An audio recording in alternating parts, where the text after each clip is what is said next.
Today we're talking about informational text and in specifics, how to identify a credible source to use. So it's good to remember to develop a skeptical eye when reading anything, whether it's in print or online.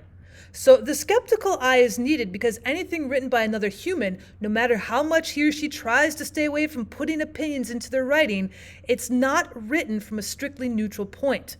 No matter who we are, we bring our interests, our values, and our beliefs to our writing. So then how do we evaluate sources? Well, in an academic setting, being able to critically evaluate information is necessary in order to conduct quality research. Each item you find must be evaluated to determine its quality and credibility in order to best support your research.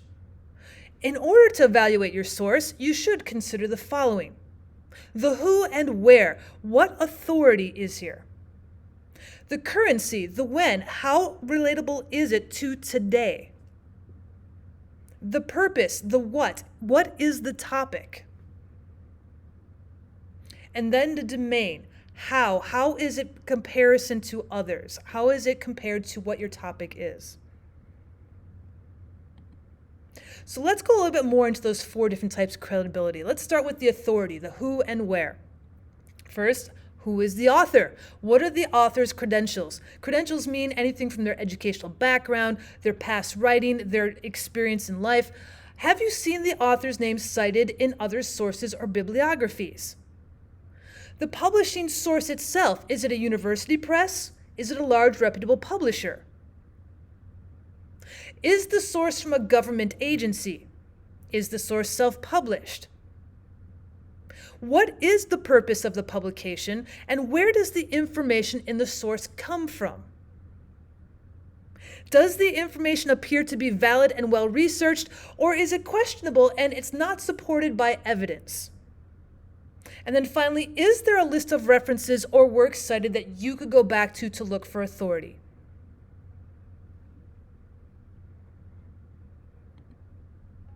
Next, you want to know the when, or the currency.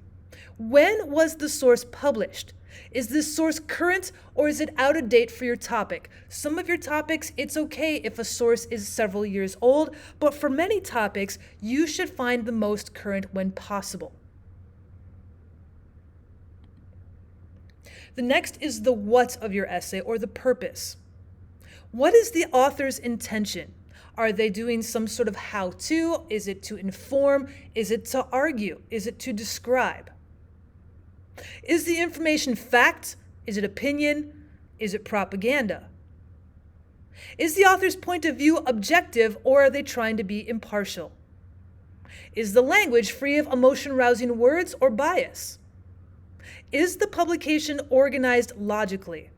Are main points clearly presented? Do you find the text easy to read, or is the author repetitive?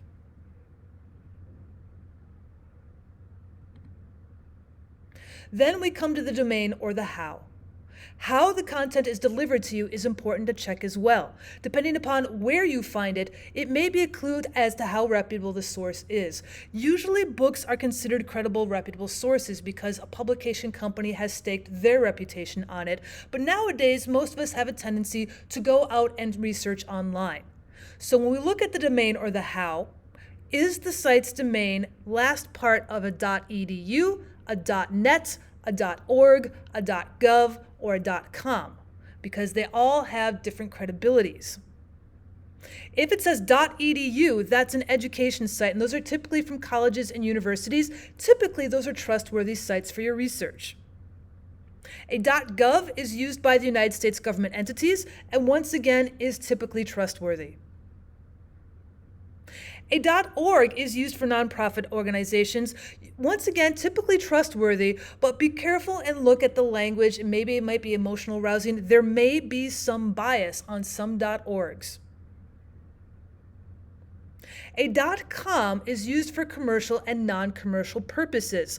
Are they trying to sell something? How many number of ads do you see on here? We're starting to get away from the trustworthiness. And then .net is an alternative to .com. They just started running out of a lot of .coms, so we've moved on to a .net. Thanks for stopping by, guys. If you like this video, please like and subscribe, and check out my other videos on my channel.